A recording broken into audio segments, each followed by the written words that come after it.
Hi guys, I just wanted to say a quick thank you to all those that checked out the I Was a Stagehand for a Dark Web game show. It's hit over 100 views, and though it's not a massive number, for a little channel like mine it's pretty awesome. So thank you to all. The writing and recording, editing, everything like that probably took close to 60 hours. So to have people like it, it's pretty cool. And a big shout out to Aussie Creeps for his help. I've started to consider him my very own Mr. Miyagi. With that said, let's get to the video. Thank you for listening. Some locals found archaic human remains on an island in the South Pacific Ocean. Nick threw a file on my desk. This could be our florist man. Nick was obsessed with the Homo florensis, a small hobbit-like specimen found on Flores Island in Indonesia. Remnants of its skeleton now sat on display at the Natural History Museum in London. They were critics of the existence of near 30,000-year-old humanoid hobbits. However, regardless of its causation, it was still a fantastic find. If you keep searching for another Flores man, we'll never get a proper paycheck, I said, rolling my eyes. The whole point of this is to bypass all the red tape and proper procedures to get rich. Imagine how much money they would have made if they kept it private and found a suitable buyer instead. It's not a discovery that should be kept from the world so it can sit in some old rich guy's basement. Remind me how much our stone blade sold for, Zach. 3,000. Exactly. And it didn't even cover the cost of retrieving the fucking thing. Nick paused to light a cigarette. I wish you wouldn't smoke in the office. The office? It's your downstairs basement. The problem is you're thinking too small. 3,000's chump change to these rich folk. They don't want something you can give them in a museum. They want something no one else has, so their rich friends can beat each other off over it at dinner parties. Nick, I said, waving the smoke out of my face. I didn't get into archaeology to deny the world of great discoveries. Yeah, you're right. You got into it because you thought you'd make shit tons of money, have everyone respect you, blah blah blah. Don't dress your greed up in lingerie and tell me I couldn't fuck it for the right price. What does that even mean? Just read the file, Zach. We're already pariahs of the archaeology field. If you want to act all high and mighty, just quit now and write another paper, or better yet, teach a college class. You can quote your experiences digging up a clay pot somewhere in Germany a decade ago. Nick was right. The money from the Homo erectus skull we'd found a year ago was running out fast. As much as I wanted to believe I was above denying the scientific community a significant discovery, I wasn't. Opening the file, the first page was a photo that made my jaw drop, and in the corner of my eye, I caught Nick smiling. The skull looked human, albeit smaller and with a broader jaw, but it was the extra bone I found shocking. A thin bone rested at the top of the nasal aperture and sprouted out in the shape of an upside-down U. This can't be real, I said, turning to the next page. Carbon dated close to 50,000 years ago. If it's been dated, someone else already has their hands on it. What good is this information to us, Nick? If the location hasn't been locked down for excavation, it will be soon. Peter Sheffield discovered it. Nick smiled. Peter found this, I said, unable to hold back my skepticism.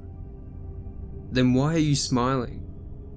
Peter was in the same line of work, but his name was a brand in itself, akin to Gucci or Prada. Peter had been stealing fossils and artifacts for so long the circle of wealthy buyers would pay a premium for anything he found. The same stone blade we had sold for 3,000, Peter could sell for upwards of 10. Also, the wealthy could tell their friends it was a piece found by Peter Sheffield. Like any luxury brand name, he now coasted on the fact his name was used as a form of social currency.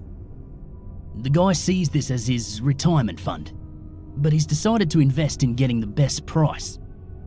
Invest how? On its own, the skull could get a few million, but it'd take some work to convince buyers it's real. It's in such good condition he's not willing to give it up for that price. What he wants is for us to go in and find something else we can present to the scientific community. and connect the discovery to if the information goes public. He believes he can sell the skull for close to 100 million. Wait, so we aren't stealing this discovery from the world? Not at all. I just wanted you to admit what you're in this for. Why doesn't he just do it himself? The community has their suspicions about what he does. If he discovers it, they might believe he's holding out on more fossils. Peter wants to be as far away from the discovery as possible, so there's no heat on him while he tries to offload the skull. And what do we get for it? You can rest easy knowing you helped the human race, and we split 40% of the profits from his sale. 2 weeks later, Nick and I stepped on the boat scheduled to take us from the mainland to a remote island off the Pacific. 2 men stood on the ship, waiting for us. Name's Eric. A thin man with glasses said, extending his hand. This here is Kapono. Eric gestured to the large man with a shotgun standing beside him. Mr. Sheffield has arranged for Kapono to be our local guide, and I'm to map the cave. Pleasure, I said, shaking both their hands. So nice of him to let us know in advance. Nick said, walking past Eric's extended hand and dumping his bags on the deck. Eric withdrew his hand and pushed up his glasses. We aren't fucking amateurs, man. A lot of things could kill you in that cave. Kapono said, stepping toward Nick. Mother Nature has a way of quelling macho tourist egos. Nick paused to look up at Kapono. The man was 1.5 feet taller. Well, let's take you and leave Four Eyes behind. What do you say? Nick said, shooting Eric a glare. Nick, you wanted this job. Let's do it their way, I said. Whatever you say.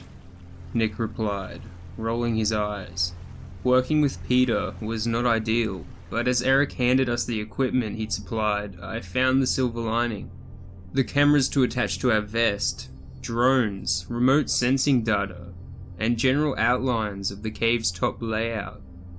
A wide opening gave way to tight passages, and we squeezed through, following Eric's map and directions. The smell of fresh air no longer seeped into the cave, and instead, the scent of earth and humid air encompassed us. It was no surprise Peter didn't want anything to do with the excavation. Eric finally stopped in front of a deep hole, leading further down into the darkness. Somebody found the remains down there. My knowledge of the cave ends here. We need to plan a descent down. Raising my hand to wipe away sweat, the air was thick enough to physically feel, and I dropped my pack and collapsed. It could take weeks, even months, to find anything substantial. The sooner we start, the sooner we can leave. Nick said, peering down the hole. Eric and I exchanged exhausted looks at Nick, and Kapono began setting up the descender. Is there anything to worry about down there? I asked. Insects and millipedes mostly. Kapono replied, tightening a knot. Bats, maybe. God knows what else. There could be 100 other entrances we don't know about.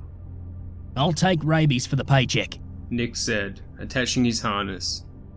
Now let's go. It was a relief when all of our feet rested on solid ground. The sound of trickling water echoed through the cave and felt strangely comforting. Squeezing through another set of tunnels, we found a seemingly endless, expansive area. For the first time, we weren't jammed next to each other. In the distance, a dull white glowed, and I nudged Eric. Probably an old explorer's light. Trudging through the water, and further from the group, the low buzz of insect wings vibrating grew more apparent. I shined my torch in the direction of the sound and almost screamed. A pale-fleshed humanoid creature sat crouched with its eyes closed. Its large pointed ears twitched as bugs buzzed around the light emitting from the tentacle on its forehead. The bones weren't the remains of a long-forgotten race. They still lived here. Hurry up, numbnuts. We're about to leave. Nick yelled out. Small wings flapped behind me and instinctively I turned in fear but caught nothing in my torch's light. Turning back, the creature's white eyes shot open and I caught sight of a bat swooping down toward the creature, intending to feed on the bugs surrounding it. In seconds, the creature clapped its hands around the bat, forcing it into its gnashing crooked teeth. A squeal filled the cave as it bit down on the bat's head and jerked its neck back to swallow it in a quick succession of gulps. Turning off my torch, water and mud slushed around my feet as I backed away. Sweat from my forehead seeped down into my eyes, but I was unable to stop staring. The bat's feet were clinging to the bottom of its lips as the creature's head followed my movements. Raising both my hands, I froze, attempting to appear non-threatening, and for a second it seemed to lose interest. Until Nick opened his big mouth. Oi, what the fuck was that? Nick yelled from across the cave. It stood upright, and for a brief moment I caught a glimpse of the creature in its entirety. It was shorter than you or me. Long lanky arms hung down to its knees, matted black hair covered its small skull, and the tentacle began to flicker. Zach, everything alright? A set of torch beams paraded the cave walls before finding me, but all I could do was point in its direction. The torches rested on the creature as it took a step closer, and a scream escaped my lips. They're still here! Raising its hands over its eyes, the creature shielded itself from the bright yellow light. A shrill scream bounced off the cave walls and panicked bats swarmed the cave. Turning away from the creature, I rushed through the waist-deep cold water and back in the direction of the group. The screaming didn't stop, only continuing to grow louder. Putting my hands over my ears and head down, the adrenaline kicked in just in time to dull the thud against my head. Dazed and confused, I staggered forward on my feet, trying to get away. A hand wrapped around my shoulder and my scream joined the creature's. Flailing my limbs, I tried to fight off the figure in the dark. Zach, it's okay, it's me. You're going the wrong way. Nick pulled me in the opposite direction, and to a slope back to our group. I felt a crunch on my hands and knees as I climbed on all fours, desperate to get away. One of the torches rested on us, revealing hundreds of cockroaches feasting on the bat feces covering the slope in front of us. They crawled all over our hands and feet as others were crushed under our weight. Neither of us cared, we just wanted to get closer to safety. With one hand on the back of each shirt, Kapono pulled Nick and I back to our feet. A gunshot rang out, and the creature's scream cut short. Did I get it? Eric said, lowering the gun with shaking hands. Stupid palagi! Kapono yelled, tearing the gun away. It was frightened. It did not attack us. It could have. Eric replied, waving a finger in Kapono's face. Kapono glared at Eric before picking up a torch from the ground and aiming it at where the creature had been standing.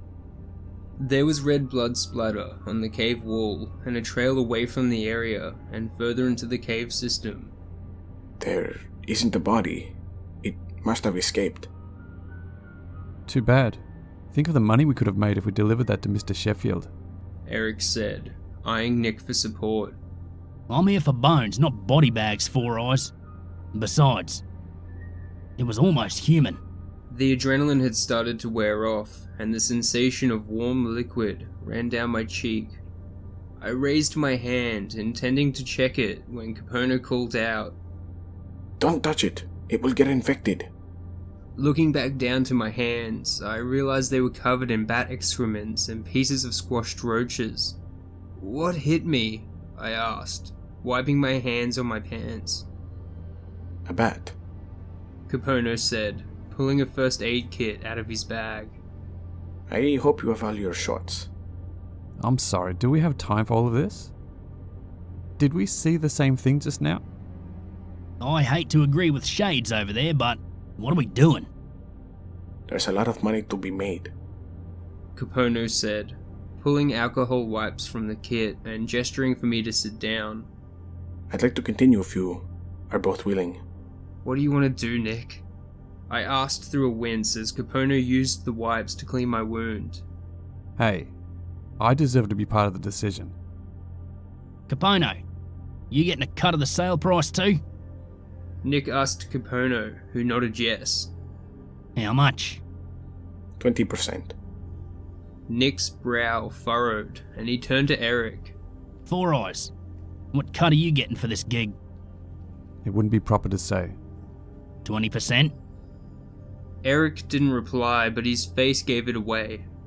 Peter is willing to give up 80% of his profits. Seems a little generous, considering his reputation, I said. Almost too generous. Nick's fist clenched as he spoke. This guy's trying to fuck us. No lube, no wine, just straight fucking. New plan. This thing didn't seem all that aggressive and the lights from our torch disorientated. There's no telling how it'll react to us after Harry Potter over there shot at it. The name calling is uncalled for. I suggest we grab a few bones for the betterment of humankind. Nick paused to wink at me before continuing. Grab another set for sale and get the fuck out of here. If we do it right, we can ensure our bank accounts aren't molested by Peter, and still report our findings. We can't do that. Or we tell Mr. Sheffield. We can figure it out later. Fast and loose, baby. What do you two think? If you can promise your life and a higher price, I would trust the man who speaks his mind over the one I haven't met. You've already dragged me here. Might as well go all or nothing. Okay, 3-1 vote. Democracy wins. Nick said, turning toward Eric. Leave the shooting to Kapono, okay? Nick would have made a good living in real estate, or used cars. He was always good at selling dreams and optimism, but I knew once the glamour of his charm faded, the chill would return to my spine. If there was one, there would be more. Our original plan to search for activity areas involving ancient food preparation or tool-making stations was discarded in favor of the blood trail. Spending months in the cave trying to locate them was no longer feasible, and the blood was a hopeful shot at a quick extraction. The idea of untold wealth and what it could do for us forced our feet to move forward, despite fearing the unknown. Moving in a line formation, Kapono led the way with his dim torch, allowing for vision only a few feet ahead. Nick held Kapono's gun tight as we followed in the middle. Eric did his best to mark the cave walls with spray paint at the back of the line. The blood stopped at a dead end, and Kapono raised his torch to reveal two partial bloody handprints on the cave wall. Raising the torch higher revealed 3 more sets of handprints.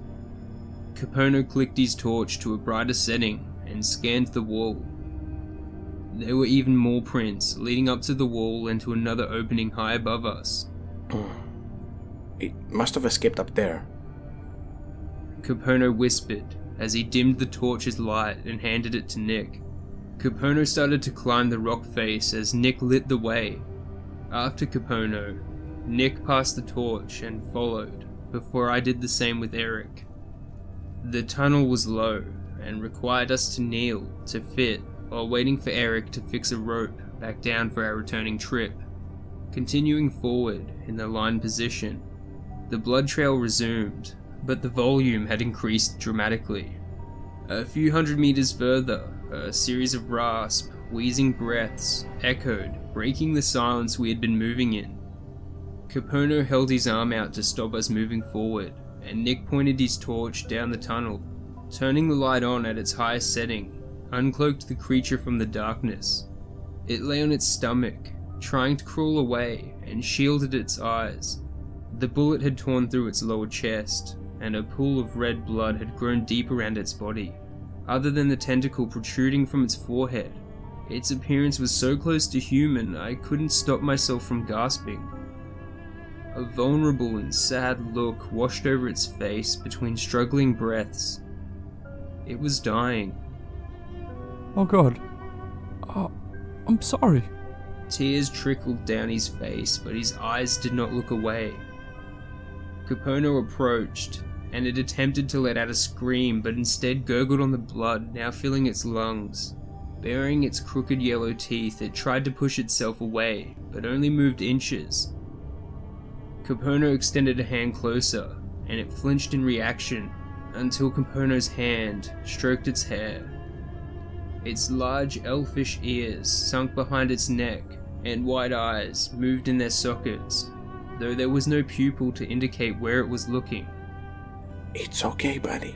Kapono cooed, as he continued to stroke its tangled dark hair. It won't let you die alone. The creature let out a weak grunt and relaxed its muscles. Can we do something to save it? Eric asked, tears now streaming from his red puffy eyes. It's lost too much blood. It would die before we got it out of the cave, I replied. Do we have any pain relief? Nick said, without taking his eyes away from the creature. We don't know how it would react to our medicines, but we could. A final breath escaped the creature's lips before it went quiet, and its body became stiff. Kapono rested its head down, and a long silence followed as we stood around the body in shock. Do we take it? The body, I mean. We still need another set for sale. This can be a donation to science.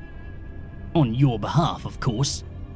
Leaving the body behind, we exited the tunnel to a ledge overlooking a flat expanse of rock. Peering down, dozens of small white lights flickered, resembling stars in the night sky.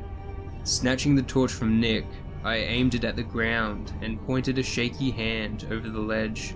The dull glow illuminated each one of their sullen faces as they twisted in horror. Without a word, Kapono turned back toward the tunnel before freezing in his tracks. A single white orb dangled just above his head and edged closer, inch by inch. White eyes revealed themselves and the lights burned brighter. The creature sat crouched on a ledge above, almost like a scout post. I stood frozen in fear as it pulled its head away from Kapono. Praying it sensed motion or movement and had not felt our presence, I waited in anticipation. A sharp inhale came from its lips, and an ear-splitting shriek followed. A domino effect of screams enveloped us, and my blood ran cold. Without hesitation, Kapono pulled the gunsling to his back, aimed and fired. Blood, flesh and brain matter showered over us. Its body dropped from the ledge and crashed in front of us. The white lights quickly moved up the cave walls towards us in all directions. "Run!" I screamed. As I entered the tunnel at full pace, a bright red light erupted behind us and I glanced back. Nick held a flare in one hand and was dragging the new corpse in his other. "What are you doing?" I yelled. "Just run!" Nick continued pulling the corpse through the tunnel. The red light made his face look even more desperate than it already was. It'll all be for nothing! I couldn't leave my friend, regardless of how stupid and greedy he was. Against my better judgment, I ran back to Nick. "You're an idiot," I said, grabbing the corpse's free arm. "We're going to die." I won't let you die, Zachy. Not poor, anyway. Nick said as we hoisted its arms over our shoulders. All that remained of the head was its jaw and bottom set of teeth. Nick threw the flare toward the light orbs as they converged on the entrance, their screams magnified by the echoes of the small tunnel we were fleeing in. The first few creatures shielded their eyes from the light of the flare. New arrivals started beating on the cave walls in frustration. It worked. I can't believe it worked. The soles of my shoes stuck to the floor as we passed the blood puddle of the previous creature. "They took the body," I said, as we approached the drop to the ground floor. Flares out. I got one more on hold. Scurrying feet got closer as they charged through the tunnel in pursuit. Nick dropped the corpse and rummaged through his bag. Next one. Here we go. Striking the igniter filled the tunnel with light and revealed the charging troop a few hundred meters in front.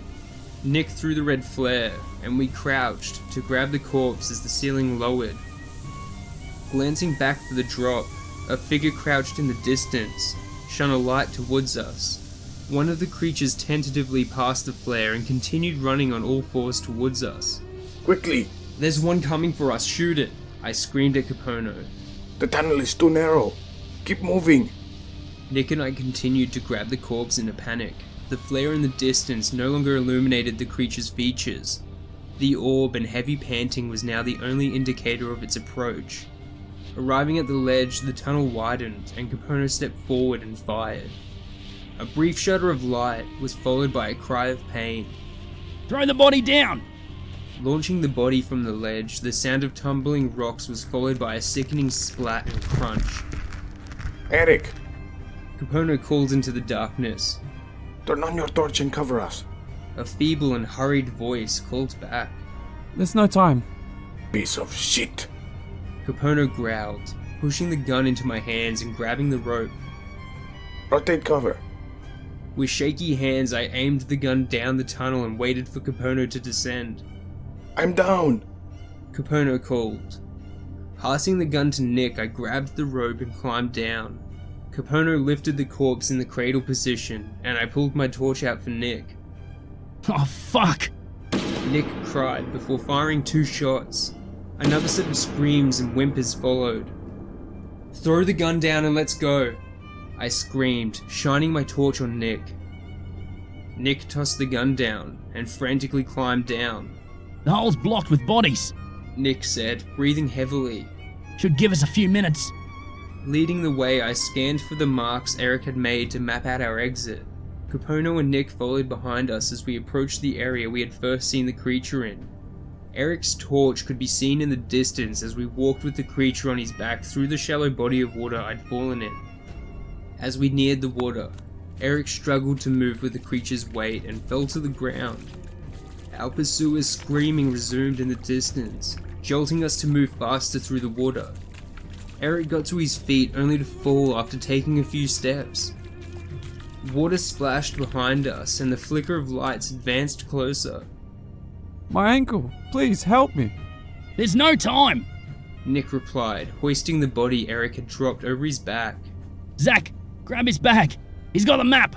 I wanted to help, but the lights were close and moved so fast. Avoiding eye contact, I attempted to pull the bag from Eric's back. Please, don't leave me. Eric cried, thrashing his body. You were going to leave us. Kapono said before kicking Eric in the face. Instinctively, Eric held his arms up to protect his head, and I ripped the bag away from the dazed man. Ignoring his pleas for help, we pushed the bodies through into another small tunnel opening before squeezing our own bodies through. Eric's screams soon joined the creature as he begged for his life, but in moments his screams were silenced by the choir. Do you see it? Nick's voice echoed from below, and his hands appeared from the tunnel hole, waving a piece of rope.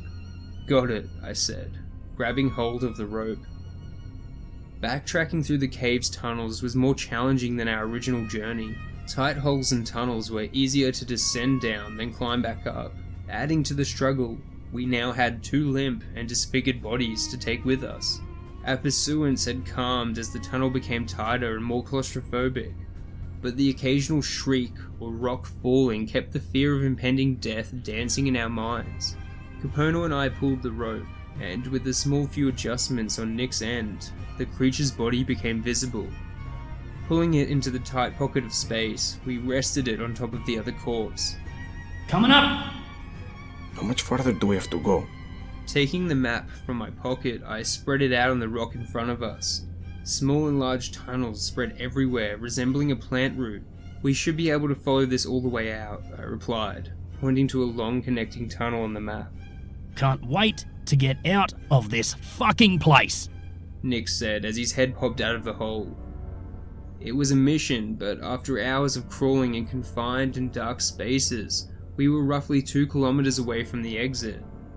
Cold fresh air drifted through from the breeze, and eagerly I anticipated the sound of waves lapping on the coastline. Instead, there was a low buzz, and white light filled the cave, blinding us. Don't shoot, don't shoot. A figure stood in front of us, and as my eyes adjusted to the light, I could see a thin old man, his face gaunt and cheeks sagging. "Peter?" I said.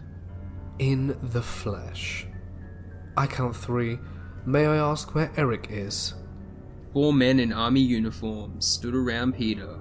The light blinding us was coming from 3 floodlights, fixed to points in the cave wall. Where is Eric?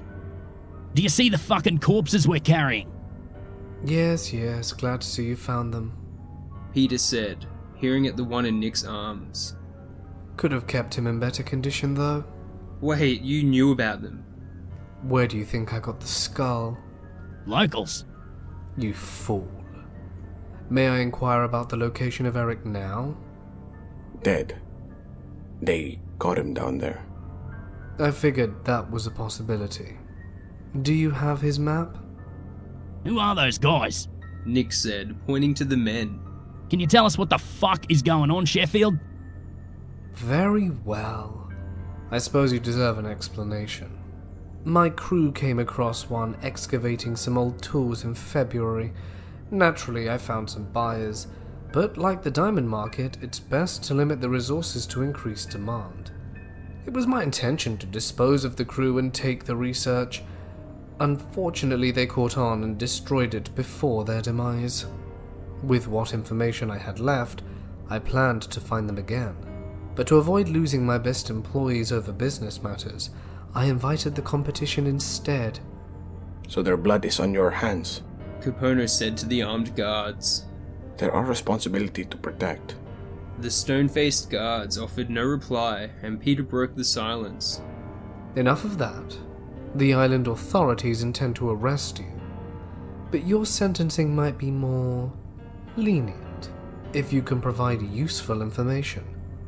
It might be in the form of a map. Ah, shit.